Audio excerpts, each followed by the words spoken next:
Halo pemirsa, Sumatera Utara hari ini kembali hadir menjumpai Anda edisi Minggu 9 Maret 2025. Kali ini bersama saya Ahmad Rafiq. Seperti biasa pemirsa, informasi aktual telah dihimpun oleh tim redaksi kami. Dan inilah Sumatera Utara hari ini selengkapnya.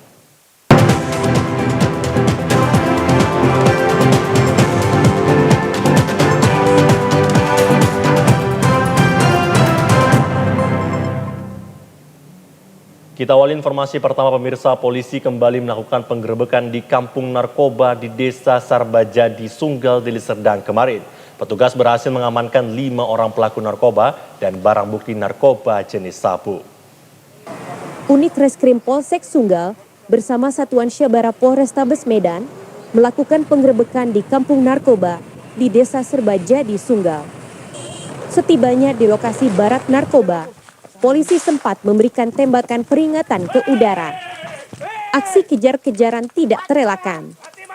Lokasi yang berada di pinggiran rel kereta api dan pematang sawah menyulitkan petugas menangkap pelaku. Para pelaku yang lari ke pematang sawah berhasil diamankan petugas dalam kondisi berlumpur. 5 pelaku narkoba diantaranya bandar yakni Aji warga Langkat. Selain itu, polisi berhasil menangkap 4 pelaku lainnya sebagai pemakai narkoba yakni Fiara Sitepu, Ade, Dani, dan Roy Sitepu. Barang bukti yang berhasil diamankan polisi yaitu sejumlah paket kecil narkoba jenis sabu, alat isap narkoba berupa bong, 1 timbangan elektrik dan uang ratusan ribu, serta sepeda motor milik pelaku. Polisi langsung melakukan pembakaran lapak-lapak gubuk yang dijadikan barak narkoba agar tidak digunakan kembali oleh orang tidak bertanggung jawab. Kapolsek Sunggal, Kompol Bambang G. Huta Barat mengatakan, penggerebekan kampung narkoba ini merupakan salah satu dukungan program Asta Cita Presiden Prabowo yakni pemberantasan peredaran narkoba. Kami mengimbau kepada seluruh masyarakat yang ada di Desa Sarbajadi dan Desa Sumber Melati Diski, ya, kami harapkan kerjasamanya yang baik agar kedepannya tidak ada lagi, ya, masyarakat kami di sini yang menggunakan narkoba ataupun menjadi kurir narkoba, bandar narkoba, ya. Tolong ini karena merupakan suatu program, ya, dalam asta citanya Pak Presiden Prabowo, ya, untuk tindak tegas seluruh yang namanya narkoba. Pemirsa, mengantisipasi terjadinya aksi kriminalitas dan kenakalan remaja di malam hari menjelang sahur, Polres Kota Sibolga kerahkan tim patroli Sabara yang berkeliling ke sejumlah lokasi permukiman warga. Satu persatu tempat dan jalan-jalan yang dianggap kerap terlihat gerombolan anak-anak remaja di Kota Sibolga disisir oleh tim patroli Sabara Polres Kota Sibolga. Tidak hanya itu, sejumlah gang yang berada di kawasan pemukiman padat penduduk pun tak luput dari pantauan petugas yang mengadakan patroli dengan berkendaraan sepeda motor. Bahkan, warung-warung minuman yang masih beroperasi hingga larut malam dan masih terlihat ramai oleh para remaja juga didatangi personel Polres Kota Sibolga. Petugas menghimbau agar pengunjung untuk segera pulang ke rumah masing-masing karena telah larut malam. Kegiatan patroli berkeliling yang dilakukan personel unit Syabara Polres Kota Sibolga ini bertujuan untuk memantau kondisi Kamtibmas dan sekaligus juga untuk mengantisipasi aksi tawuran dan aksi kejahatan di malam hari. Setelah berpatroli beberapa jam untuk memastikan kondisi Kamtibmas aman dan terkendali, petugas kembali ke Mapolres Kota Sibolga. Kami mengimbau masyarakat untuk tidak berlama-lama di luar rumah dan menjauhi hal-hal yang dapat merugikan diri sendiri. Untuk kejadian selanjutnya, silakan segera laporkan ke call center Polres Sibolga di 110. Petugas memasang garis polisi pada bagian ujung jembatan Noyo di Kabupaten Nias Barat yang putus total akibat diseret arus sungai beberapa waktu lalu. Langkah ini sebagai antisipasi jatuhnya korban kecelakaan di lokasi. Pasca ambruknya jembatan Noyo berkonstruksi besi di wilayah Kabupaten Nias Barat, hingga kini petugas polisi berjaga di lokasi. Sebelumnya, petugas telah memasang garis polisi di bagian ujung jembatan sebagai rambu dan pertanda adanya titik bahaya sehingga menjadi kehati-hatian bagi pengendara bermotor serta warga pejalan kaki. Jembatan Sungai Noyo putus total pada Rabu kemarin di tengah cuaca hidrometeorologi berupa hujan deras melanda daerah itu hingga Sungai Noyo meluap dan seret bagian abutmen jembatan hingga ambruk. Kasat Lantas Polres, AKP Sonahami Lase menjelaskan, ratusan warga yang terkena dampak atas kondisi itu, termasuk aktivitas lalu lintas lumpuh total. Saat ini pihaknya terus berkoordinasi dengan instansi terkait di Kabupaten Nias Barat serta pemerintah Provinsi Sumatera Utara. Dan mudah-mudahan dengan curah hujan yang tinggi ini, masyarakat kita bisa lebih waspada, antisipasi sebelumnya. Kami sampaikan jangan menjadi korban berikutnya. Sudah cukup yang korban sekarang ini adalah materi. Jadi hanya jembatan yang ambruk dan tidak ada korban jiwa. Kemarin kita sudah memasangkan di jembatan itu polis lain supaya masyarakat tidak mendekati lagi ujung jembatan yang masih belum ambruk. Jadi harapan kita masyarakat lebih peduli lagi dengan keamanan diri sendiri. Diharapkan perhatian pemerintah Provinsi Sumatera Utara terkait peristiwa putusnya jembatan akses penghubung dan konektivitas antar daerah di Kepulauan Nias tersebut agar aktivitas ekonomi dan lalu lintas warga dapat pulih normal kembali. Sementara itu pemirsa, sejumlah warga melakukan aksi protes pekerjaan pembangunan eks Pasar Kisaran Kabupaten Asahan karena diduga belum memiliki izin. Sejumlah warga ini mendatangi lokasi pekerjaan pembangunan eks Pasar Kisaran di Jalan Sokat Ali, Kota Kisaran, Kabupaten Asahan. Mereka berusaha menghalangi proses pemasangan pagar sem oleh para pekerja. Aksi adu mulut pun terjadi, bahkan sejumlah pekerja dan warga nyaris ricuh. Alasan warga menolak pembangunan eks Pasar Kisaran tersebut karena diduga belum memiliki izin. Selain itu, proses pekerjaan pembangunan dianggap akan mengganggu akses jalan warga. Tetap jalan. Dari dulu, dari 20 tahun ini jalan. Kemudian izinnya untuk terakhir ikut di sini, ikut serta mereka. Rencana akan dibangun apa? Karena nggak ada plan pelangnya. Sementara itu, kuasa hukum pemilik lahan eks Pasar Kisaran Tri Purno Widodo mengatakan, saat ini pekerjaan masih pemasangan pagar sem untuk keamanan saat proses pembangunan nanti. Terkait perizinan, Widodo mengaku masih dalam proses. Rencana kan masih mau dibangun, jadi untuk pembangunan ini pengamanan supaya keselamatan kerja. Rencana untuk ditutup sem building, kemudian akan dilakukan pengerjaan. Kita beralih ke informasi lainnya pemirsa, berdasarkan hasil monitoring pasar hingga hari ini, harga dan ketersediaan bahan pokok di Pasar Tarutung masih relatif stabil di tingkat pedagang. Dinas Koperindak Taput melakukan pemantauan harga dan ketersediaan bahan pokok untuk mengantisipasi ketersediaan stok dan harga bahan pokok di Pasar Tarutung. Selain itu, untuk memastikan ketersediaan bahan pokok dan stabilitas harga pada bulan Ramadan, hal ini dilakukan Dinas Koperasi UKM Perindustrian dan Perdagangan Taput ke tingkat pedagang di Pasar Tarutung pada hari pekan untuk memantau dan mengumpulkan data harga bahan pokok. Menurut Kadis Koperindak Taput Gibson Siregar mengatakan, kenaikan harga bahan pokok sering terjadi menjelang hari besar keagamaan. Selain itu, dampak dari faktor cuaca yang tidak menentu juga menyebabkan terjadinya kelangkaan stok dan kenaikan harga bahan pokok. Sementara itu, sejumlah harga bahan pokok dan barang lainnya di Pasar Tarutung tidak mengalami kenaikan yang cukup signifikan, kecuali cabai merah mulai mengalami kenaikan harga dari harga sebelumnya Rp35.000 menjadi Rp46.000 per kilogram, serta cabai rawit dari harga Rp40.000 menjadi Rp50.000 per kilogramnya. Dari hasil monitoring di lapangan, dipastikan ketersediaan bahan pokok masih aman untuk beberapa waktu ke depan.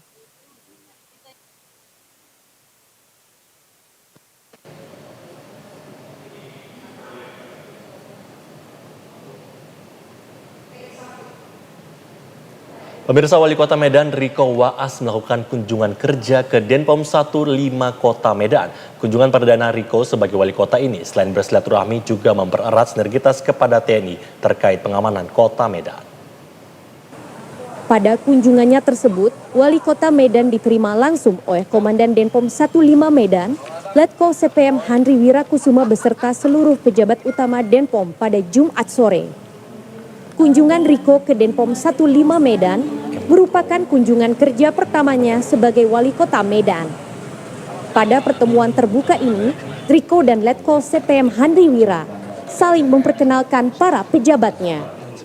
Sementara itu, Riko menyebutkan bahwa dirinya hanya bersilaturahmi seperti yang dilakukannya ke Polrestabes Medan dan Kejari. Dirinya berharap dengan berkunjung ke Denpom 15 Medan bisa mempererat sinergitas untuk menjaga keamanan di kota Medan. Ya, kita mau silaturahmi untuk memperkuat silaturahminya. Kami baru dilantik untuk ingin perkuat lagi. Jangan nanti wali kota baru tak pernah nggak mau sowan pula sama komandan kan. Jadi ini hanya memperkuat aja. Ini silaturahmi yang baik mudah-mudahan karena beliau-beliau juga banyak membantu kegiatan-kegiatan kita juga. Kami kuatkan kembali supaya nanti ke depannya tetap bisa ngomongnya lebih santai, lebih enak, lebih berkeluarga. Pada kunjungan kerja ini, Wali Kota Medan dan Komandan Detasemen Polisi Militer Angkatan Darat 15 Medan saling bertukar cenderamata dan peninjauan alutsista termasuk demo penggunaan senjata listrik pelumpuh. Pemirsa, merayakan Hari Perempuan Internasional 2025, Konsulat Jenderal India di Medan menggelar latihan yoga bersama Ananda Marga yang diikuti ratusan kaum perempuan di kota Medan kemarin. Kegiatan yang bertema Healthy, Happy, and Empowered ini diikuti ratusan peserta dari berbagai lapisan masyarakat kota Medan dan sekitarnya yang terbuka untuk umum, yang terdiri dari berbagai latar belakang profesi. Latihan yoga bersama tersebut dipimpin instruktur profesional dari Ananda Marga. Dikatakan yoga adalah olahraga yang tidak hanya melatih tubuh, tetapi juga pikiran dan jiwa. Yoga dapat memberikan banyak manfaat bagi kesehatan wanita, terutama dalam mengatasi berbagai masalah yang sering dialami oleh wanita, seperti sindrom ovarium polikistik, nyeri menstruasi, dan stres. Yoga juga dapat membantu wanita menjaga kesehatan tubuh dan jiwa selama kehamilan dan menopause. Yoga adalah olahraga yang berfokus pada kekuatan, kelenturan, keseimbangan, pernapasan, dan relaksasi. Yoga dapat membantu wanita meningkatkan kesehatan fisik dan mental, serta mengatasi berbagai masalah yang sering dialami oleh wanita. Melalui peringatan Hari Perempuan Internasional tanggal 8 Maret, peringatan ini bertujuan untuk merayakan pencapaian perempuan dan memperjuangkan kesetaraan gender serta hak-hak perempuan di seluruh dunia. Hari Perempuan Internasional 2025 kembali menjadi momentum penting untuk merefleksikan perjuangan panjang perempuan dalam meraih kesetaraan dan pemberdayaan. So this is our expectation that yoga can bring that energy to women and to all practitioners, that it makes the person healthy, the mind becomes healthy, it brings peace and happiness, and when a person is healthy, happy, peaceful, prosperity comes and empowerment comes. Pada peringatan Hari Perempuan Internasional 2025, selain yoga, turut diadakan talkshow inspiratif, perbincangan penuh motivasi, dan pelatihan keterampilan bersama Sanggar Kreativitas Anak Indonesia. Pemirsa, informasi yang menarik dan aktual lainnya akan kami hadirkan untuk Anda sesaat lagi. Tetaplah bersama kami di Sumatera Utara hari ini. Pemirsa, pasokan bahan bakar minyak dan gas LPG 3 kg yang kebutuhan masyarakat Sumatera Utara selama bulan Ramadan dipastikan aman dan terkendali.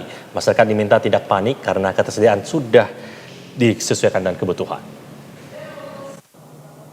Menurut keterangan Satuan Tugas Ramadan dan Idul Fitri Satgas Rafi, Pertamina pasokan BBM dipastikan aman. BBM gasolin seperti Pertalite, Pertamax, dan FX Turbo diproyeksikan mengalami peningkatan konsumsi sebesar 13% lebih selama Ramadan, di mana rata-rata harian normal hampir 5.000 kiloliter menjadi 5.625 kiloliter.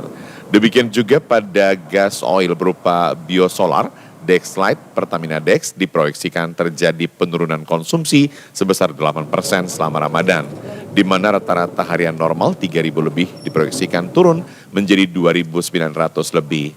Menurut Area Manajer Komrel NCSR Pertamina Patraniaga Regional Sumbagut Susanto August Satria, adanya penurunan konsumsi gasoil karena dalam bulan Ramadan seminggu menjelang Idul Fitri akan ada larangan truk dan angkutan barang besar untuk beroperasi.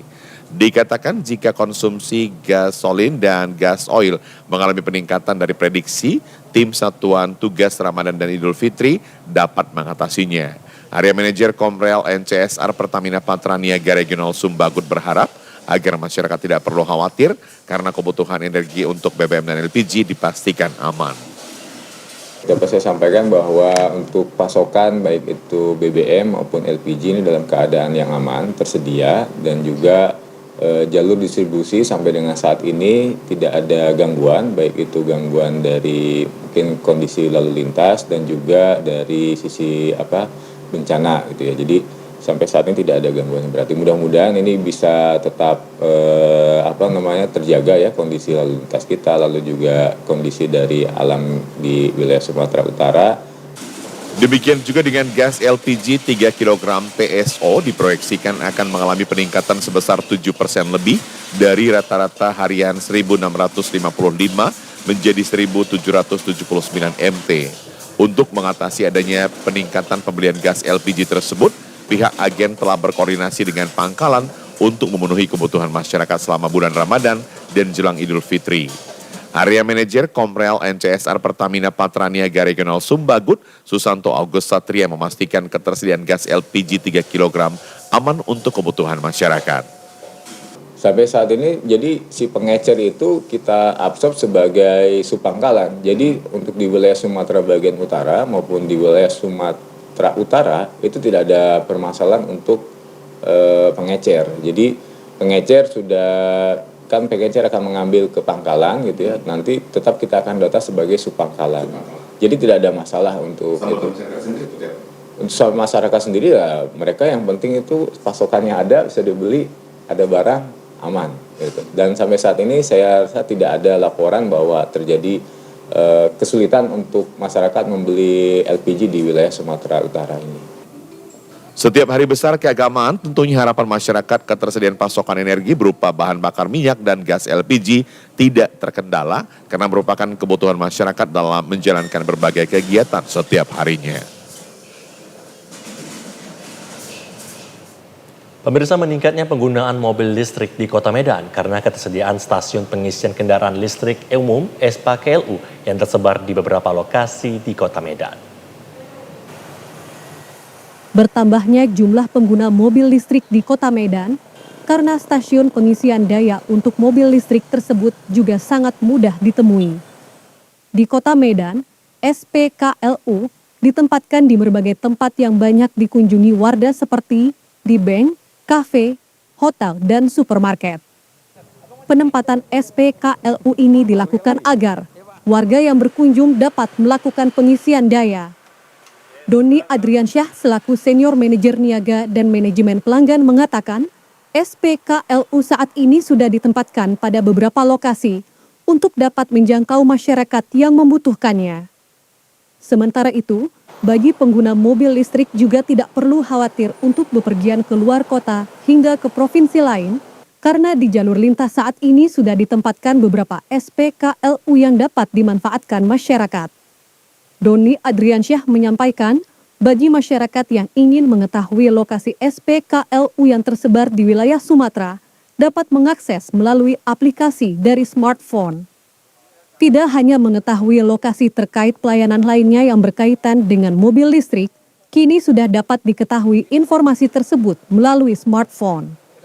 Dikatakan, sekali pengisian daya untuk mobil listrik hanya membutuhkan waktu sekitar 30 menit dengan daya atau jarak tempuh 300 hingga 350 km. Pihak PLN memastikan SPKLU yang sudah ditempatkan di berbagai lokasi semuanya dapat berfungsi dengan baik. Kami sampaikan kepada para pemilik mobil listrik,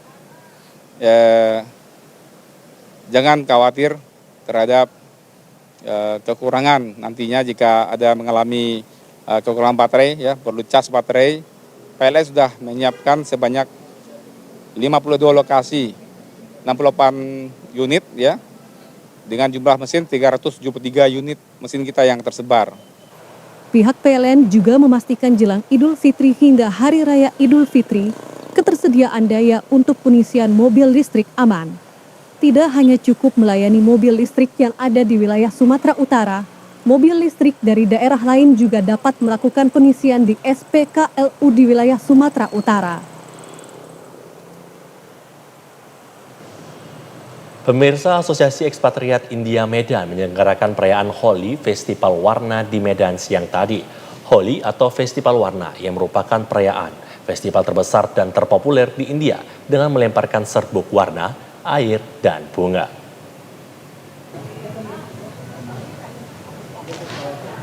Diiringi lagu-lagu India, ratusan masyarakat etnis India memulai pesta Holi dengan saling melemparkan tepung beraneka warna sesama pengunjung yang hadir, mulai dari anak-anak hingga orang dewasa, berbaur meluapkan kegembiraan mereka dengan saling melemparkan tepung beraneka warna dan air, sehingga seluruh pakaian dan wajah mereka dipenuhi tepung beraneka warna tersebut.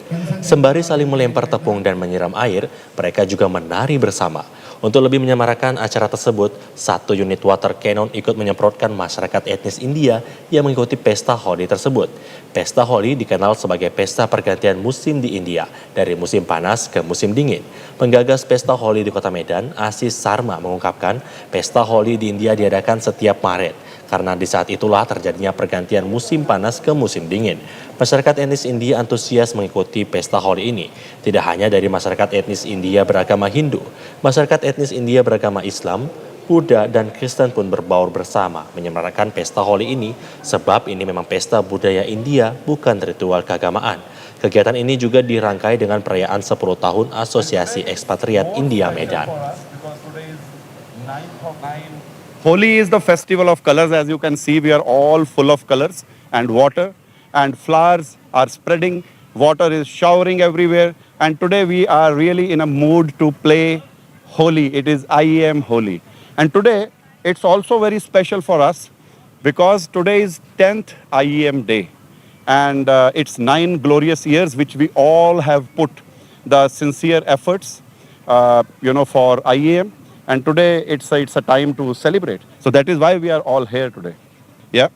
So we would like to say only one thing. Happy Holi!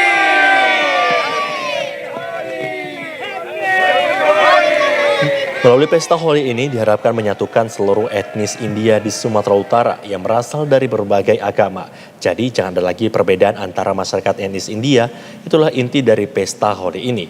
Aneka warna tepung seperti warna merah, kuning, hijau, pink, dan biru menandakan perpaduan antara sejumlah etnis India. Hal ini membuktikan etnis India dapat bersatu dan tidak terpecah belah. Holi festival is a pious festival in India. It is celebrated very joyously where all people participate and it increases the love, affection and brotherhood. And this is the day where the message is that the goodness prevails over evil, and it increases love and affection among the society, and it is fun. You can see that Indians play with lot of color and gaiety. They dance, they sing, and it is a fun festival, but the message remains that the truth prevails, the goodness always wins over evil, and this teaches the society that we have to be on the right path. Thank you. Pemirsa, menjelang Hari Raya Lebaran, banyak masyarakat yang merayakan Lebaran mulai mempersiapkan rumah mereka agar terlihat lebih rapi, nyaman, dan indah. Momen ini menjadi peluang emas bagi siapa saja yang ingin menjalankan bisnis produk dekorasi rumah. Dengan meningkatnya permintaan akan berbagai hiasan rumah, kesempatan ini dimanfaatkan pedagang untuk meraup keuntungan. Seperti yang terlihat di Pasar Sentral Medan, puluhan pedagang tampak menjual produk dekorasi rumah, seperti bunga plastik hias, taplat meja, beragam guci cantik hingga dekorasi dinding menjelang Lebaran. Momen ini bisa menjadi bisnis yang menjanjikan, terutama bagi pedagang yang menyediakan barang-barang yang sesuai dengan tren dan kebutuhan pasar. Beberapa produk hiasan rumah yang selalu diminati menjelang Lebaran antara lain bunga hias, taplat meja, karpet, hiasan dinding, serta berbagai ornamen dekoratif lainnya Diakui pedagang penjualan dagangan hiasan rumah yang mereka jual selalu mengalami peningkatan signifikan setiap memasuki Hari Raya Idul Fitri. Seperti pedagang permadani di kawasan ini mengaku, permintaan karpet permadani atau ambal jelang Lebaran mengalami peningkatan hingga 50% dari biasanya dengan harga jual. Berkisar 200.000 sampai 3-6 juta rupiah per lembar tergantung kualitas dan ukuran. Selain itu juga pedagang paplak meja di kawasan ini juga mengaku jika di hari biasa hanya mampu menjual 10 lembar tatakan meja dalam sehari, jelang Lebaran angka itu meningkat sampai 20 lembar per hari, naik sampai 100%. Selain itu juga bagi pedagang bunga hias plastik di kawasan ini mengaku di momen Ramadan ini permintaan bunga hias plastik mengalami peningkatan harga bunga plastik yang dijual mulai dari 20.000 per tangkai atau 2 juta rupiah per pot tersebut meningkat 70% seiring tingginya permintaan berbagai jenis bunga untuk mempercantik ruangan rumah jelang Lebaran. Momen menjelang Idul Fitri menjadi berkah bagi para pedagang hiasan rumah dalam meraup keuntungan.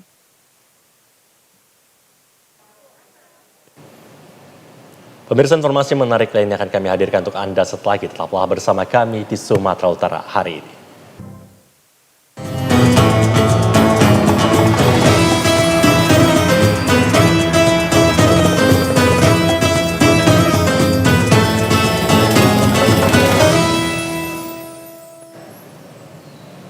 Pemirsa, pegelaran Festival Kuliner Khas Kota Medan bertajuk Ramadan Fair ke-19 tahun 2025 secara resmi telah dibuka oleh Wali Kota Medan Riko Triputra Bayu Waas dan Wakil Wali Kota Medan Zakiuddin Harhab. Ramadan Fair ini diharapkan mampu menjadi motor penggerak perekonomian dan menjadi wadah usaha mikro kecil menengah atau UMKM dalam berwirausaha.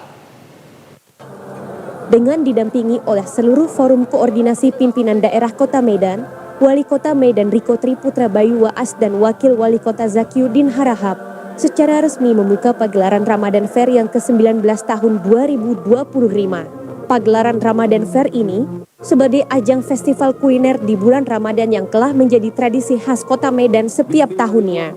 Ramadan Fair kerap menjadi pilihan utama bagi warga Kota Medan maupun luar Kota Medan sebagai lokasi wisata kuliner berbuka puasa pada bulan Ramadan. Wali Kota Medan Riko Triputra Bayu Waas menyebut, selain sebagai pilihan lokasi berbuka puasa yang banyak menawarkan ragam kuliner khas Kota Medan, Ramadan Fair juga diharapkan menjadi sentral penggerak ekonomi di saat bulan Ramadan bagi para pelaku UMKM yang disediakan lokasi stand atau tempat menjajakan dagangannya secara gratis oleh Pemko Medan. Setelah saya dilantik, alhamdulillah mudah-mudahan lancar semuanya. Mudah-mudahan Ramadan Fair ke-19 kali ini dilaksanakan dengan baik. Temanya yang penting bagaimana Ramadan Fair ini bisa untuk semuanya. Ya, sama seperti tagline kita, Ramadan Fair untuk semua. Pada Ramadan Fair kali ini, Wali Kota Medan menghimbau agar kegiatan jual beli dihentikan sementara setiap harinya selama 1 jam, yakni pada jam sholat tarawih yang dilaksanakan di Masjid Raya Al-Masyun pada pukul 8 hingga 9 malam. Hal ini dilakukan untuk menghormati jamaah sholat tarawih yang sedang beribadah. Pemirsa, puluhan tunanetra melaksanakan tadarus rutin di Kantor Persatuan Tunanetra Indonesia atau Pertuni Sumatera Utara, Jalan Sampul Medan kemarin. Semangat Ramadan diperlihatkan oleh tunanetra bertadarus dengan menggunakan Al-Quran Braille. Pada pekan pertama, puluhan penyandang tunanetra mulai memadati ruangan kantor Pertuni Sumatera Utara. Tadarus ini dibagi dalam beberapa kelompok, diantaranya tunanetra laki-laki, tunanetra perempuan, dan kelompok pemula. Tadarus Al-Quran Braille dibaca secara bergantian dengan dipandu 3 orang ustadz yang juga penyandang tunanetra. Revnita, salah seorang penyandang tunanetra, mengaku tidak ada kesulitan dalam membaca Al-Quran Braille ini, meskipun dalam 1 juz ada beberapa huruf yang hilang, namun hal ini tidak jadi penghalang baginya. Dalam bulan Ramadan ini, Revnita menyebut dirinya rutin membaca Al-Quran. Para tunanetra sendiri mendapat tugas membaca 2 juz Al-Quran setiap orang dengan target khatam atau tamat 2 kali dalam Ramadan ini. Sebenarnya kalau kesulitan itu tergantung dengan tingkat kemampuan masing-masing ya. Kalau saya ya karena Al-Qur'annya ini tulisannya timbul seperti ini, kadang-kadang ada yang terhapus, nggak jelas dia. Nah di situ kesulitannya. Kalau untuk tadarusan kami bagi-bagi jus. Dua jus satu orang dua jus. Satu orang itu 2 jus. Ketua Pertuni Sumatera Utara Syaiful Bakti mengatakan, tadarus dilaksanakan untuk mengasah kemampuan membaca Al-Quran para penyandang tunanetra, serta untuk mengisi waktu di bulan Ramadan. Di bulan Ramadan ini, kegiatan tadarus lebih ditingkatkan lagi dibandingkan dengan hari-hari biasa. Pesertanya pun bisa membludak hingga puluhan orang. Mereka berasal dari berbagai tempat di kota Medan, bahkan dari kabupaten kota di sekitar kota Medan. Quran Braille ini nanti setelah setahun, setelah apa itu kadang-kadang mau terhapus karena diraba pakai jari. Jadi dengan ada gerakan tadarus seperti ini, yang pertama itu adalah merupakan perintah ibadah. Di dalam bulan Ramadan ini salah satu ibadah yang disunahkan adalah membaca Al-Quran. Yang kedua, untuk memperlancar mereka ini bisa membaca Al-Quran, yaitu menimbulkan rasa sensitif di dalam perabaan mereka terhadap huruf-huruf di Al-Quran itu, Pak. Pemirsa, memasuki bulan suci Ramadan 1446 Hijriah, para pedagang muslimah menjajakan dagangannya dengan beraneka ragam makanan minuman di sepanjang jalan di kota Medan. Ramainya pedagang kue dan minuman musiman ini seperti yang tampak di Jalan Gaperta ujung Medan. Para pedagang di sepanjang jalan tersebut mulai ramai sejak pukul 12 siang hingga menjelang berbuka puasa. Karena ramai pembeli, mengakibatkan jalan di sepanjang Gaperta tampak padat dan mengalami kemacetan. Kondisi seperti ini sudah biasa terlihat jika bulan Ramadan tiba.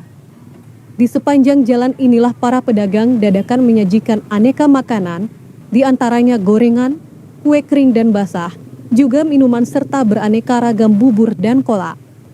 Beberapa pedagang makanan siap saji di antaranya, sayur dan ikan matang juga banyak diserbu para pembeli untuk menu berbuka puasa.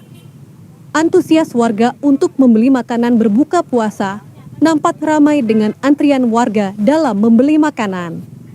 Salah seorang pedagang Cindy yang sudah bertahun-tahun berdagang aneka kue basah dan gorengan, yakni kue kacang hijau, kue lapis, kue sus, kue dadar dan lainnya. Cindy sangat bersyukur karena di bulan Ramadan ia dapat meraup keuntungan hingga 100%. Cindy mengatakan, para pembeli biasanya ramai membeli jika memasuki bulan Ramadan dan kondisi cuaca panas. Namun saat ini merupakan bulan penuh berkah yakni bulan suci Ramadan, sehingga warga setiap harinya membeli makanan ataupun minuman sebagai makanan berbuka puasa. Ia menambahkan, biasanya ia mendapat omset dalam sehari hanya sekitar 1 juta rupiah, namun di saat bulan Ramadan, ia mendapat untung hingga 100%. Cindy berharap agar harga bahan pokok stabil, khususnya bahan dasar membuat makanan. Sejak Ramadan ini, banyak untung nggak? Lumayan. Banyak juga kak customer. Iya. Satu hari dapat berapa kak omsetnya kak? Mau 2 juta. Biasanya 3 juta, 2 sampai 3 juta. Dari jam 12 kita buka, tutup sampai azan Isya. Pemirsa, berikut informasi perakiraan cuaca di sejumlah daerah di Sumatera Utara dari Badan Meteorologi, Klimatologi, dan Geofisika Wilayah 1 Medan berlaku pada hari Senin 10 Maret 2025. Halo Sobat BMKG, senang sekali saya Putri Diana, perakirawan cuaca BBMKG Wilayah 1 Medan akan menyampaikan informasi perakiraan cuaca untuk wilayah Sumatera Utara berlaku esok hari Senin 10 Maret 2025. Dini hari diperkirakan berawan dan berpotensi hujan ringan di sebagian besar wilayah Sumatera Utara, di mana potensi hujan ringan dapat terjadi di wilayah Labuhan Batu, Labuan Batu Selatan, dan Padang Lawas.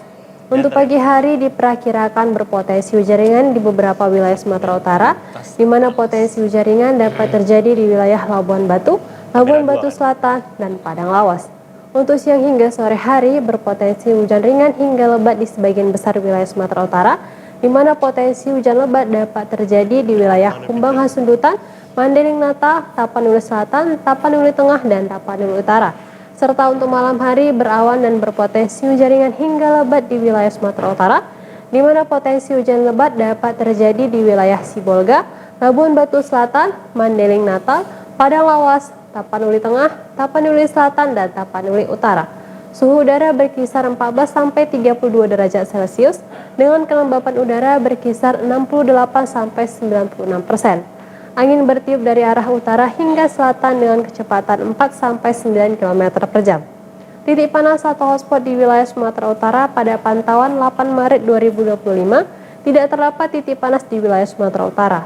Kami terus mengimbau kepada seluruh masyarakat untuk tetap waspada akan terjadinya potensi hujan yang dapat disertai petir dan angin kencang dengan intensitas sedang hingga lebat di wilayah pantai barat dan lereng barat Sumatera Utara yang dapat menyebabkan bencana hidrometeorologis seperti banjir dan tanah longsor. Demikian informasi yang dapat kami sampaikan, semoga bermanfaat. Terima kasih dan sampai jumpa. Masih tadi mengakhiri perjumpaan kita di Sumatera Utara hari ini. Mewakili kerabat kerja yang bertugas, saya Ahmad Rafiq mengucapkan terima kasih atas perhatian Anda dan sampai jumpa.